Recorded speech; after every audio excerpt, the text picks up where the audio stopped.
What's going on, y'all? This is J. Marie of J. Marie Booklist, and today I am coming to talk to you about pre-assembling the patient's chart.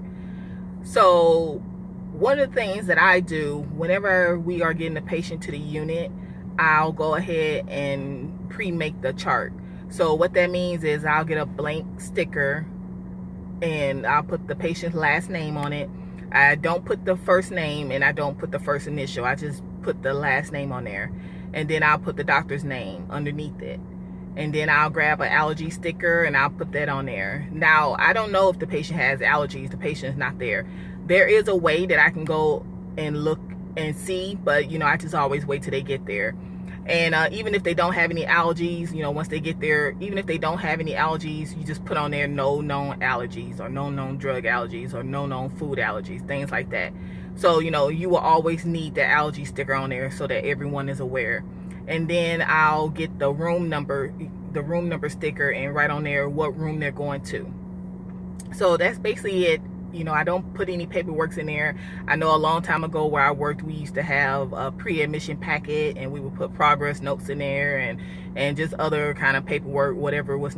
I think we might have put consult, paperwork, because we used to handwrite the consults. When we would call in the consults, we would write who we spoke to and all that stuff, and then we would put it in the chart. So that was the pre-admission packet that we had a long time ago. We don't do that anymore. We put all that in the computer. Most like the progress notes, the doctors write that in the computer. The consults, we document it in the computer. So we really don't put too much paperwork in the chart before they get there. No pre-admission packet. The only thing that really goes in the chart today that we'll get is, because hospitals are going paperless, and so the main thing that really goes in the chart is like any paperwork from ER, if they come from ER, or paperwork that prints off the printer. Like sometimes if a patient has a lab test and they had to send the test out, and they get the results, they'll fax it to us, show the nurse, put it on the chart. If medical records are requested from another facility, we'll put that on the chart. Or if the patient is transferred from another unit, we'll put all that paperwork goes in the chart. But that's pretty much it. When we're getting a chart together, you just put the name, the allergy, and the room number. That's all you really put on there. Now, once the patient is there, you look through the orders, you see if they have any fall precautions, seizure precaution, aspiration precautions, things like that.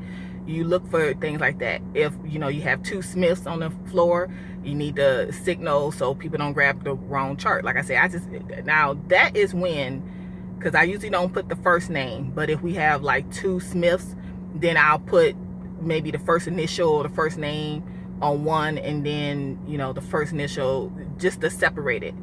But usually, like I said, I don't put the last name, and then I don't put the first name or the first initial, and then I'll put a name alert sticker on there. So you need to check the orders in the computer to see if there are things you need to put on there.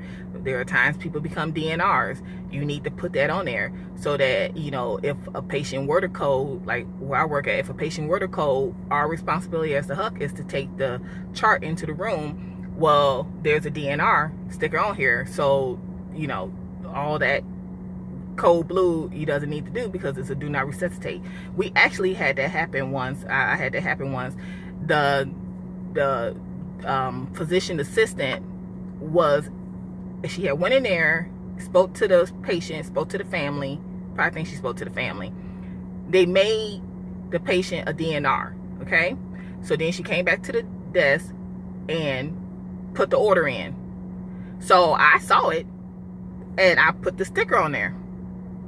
And then about 5 minutes later, beat the code blue to the room. And I walk in there and I hand them the chart, and they're like, there's a do not resuscitate sticker on the chart. I said, well, that's the orders in the computer. So then they're still doing CPR on them, but then the charge nurse comes out and the PA was still sitting there. She was like, yeah, he's a DNR. And I mean, literally that fast, from the time she spoke to the family and put the order in, and then I put it in, he coded. But they would have went and did everything had I not put that sticker on that chart and took it to him. See, so that's why you got to always be on top of your orders. You know, that's how fast it happened. I was going, it was a new order. I was sitting there. I saw her when she sat there, when she came and sat down. And, you know, that's why you got to do these things. If I had not, they probably still would be doing CPR on him. They probably would have did CPR on him for the next whatever, because it happened so fast that the PA never even spoke to the nurse, because she just came out the room and then put the order in, and I put the sticker on, like literally in 5 minutes. He coded. So, you know, that's why the chart, even though hospitals nationwide are going paperless, we would never fully be rid of the chart. Because I know, like here in South Florida, I work at a hospital that's right here in the Hurricane Alley, and if we were to evacuate the hospital, let's say let's say hurricane came and we had to evacuate the hospital and send patients to another hospital, or even if not a hurricane, just anything, we would send the chart with them. We would have to make a copy of everything in the chart and send it with them. Do you understand what I'm saying? Now, can you make a copy of the whole everything on the patient's chart electronically? Okay, you can do that. Okay, you can print all that out. But, you know, so we would never fully be rid of the chart. You need the chart when the system goes down. Like, you know, the MARS, the medical record of what medication they take. What if the computers goes down? What are they taking? Well, there's a copy of their prescriptions. There's a copy of their medication on the chart. It prints every day. So, you know, we will never fully be rid of the chart. That's why I always encourage you to, you know, even though it's just one of those things in the background, in the morning, it's the first thing I go to. After I log in and I go through the orders, I'll get up and I go check the charts. I make sure we got enough face sheets.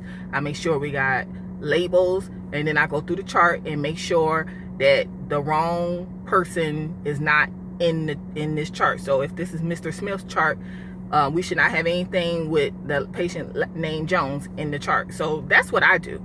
And I do that first thing in the morning. I do that within an hour of being there. I go through the charts. And I actually do that on other floors. When I float to other floors, I go through and check their charts. And they look at me like, what is that girl doing? I'm like, because their hugs don't do that, okay? So, you know, even though we're going paperless, it seems like the chart is not important. The chart is still important, okay? So if you have any questions or comments, you can put them below. You can also follow me on my blog at jamieriebooklist.com. And don't forget to like and subscribe to the channel. All right, I'll talk to you later.